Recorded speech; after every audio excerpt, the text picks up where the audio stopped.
So, nag-order ko og Crayola diri sa ato ang online shop sa TikTok.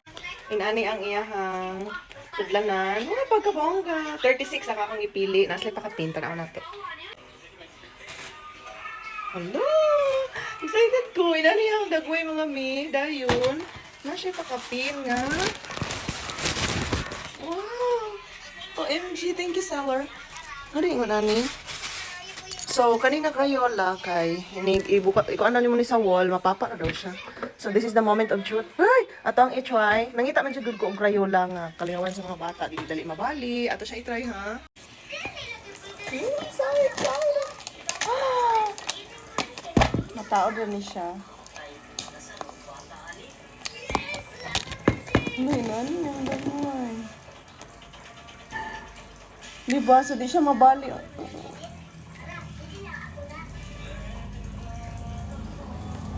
Oh my God. Pero ako ba malingaw, ani?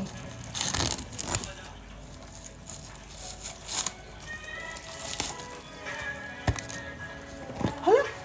1, 2, 3, 4 kabuo. Masyate na sila po. Ay, hala. Blanco siya.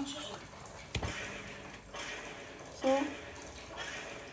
hala, pagkahumo kaayo.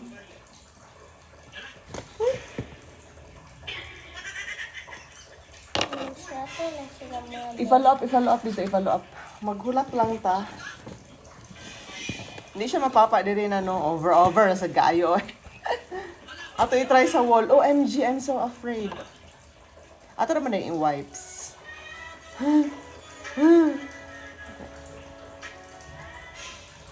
Siya dahil siya. Maragi ano-ano lang ni siya. Ako siya ipakita niya ang rema nun. Dili lang sa siguro sa wall B, pero try natin. If ever lang dyan makurisan. Wait lang. Tala-tala hands. So wipes, atong gamitan wipes. The moment of truth. Ay hala, mapapa siya. Mapapa siya, guys. Try na to ang black.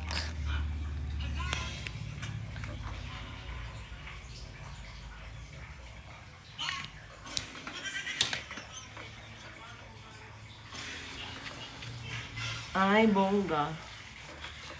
Uy, bongga. So, kung ganahan mo ginaani nga Crayola, nga dili siya dali mabali niya, mapapa, if magkuris-kuris inyo mga anak sa bongbong kanina. Kanina ako ika-recommend. True lalo yung ano. Tapos safe pa juga ayon ay mga taklob na isudlanan. Dili lang kalat siya, no? OMG, ako ipakita ka rin mo siyang reaction, ha?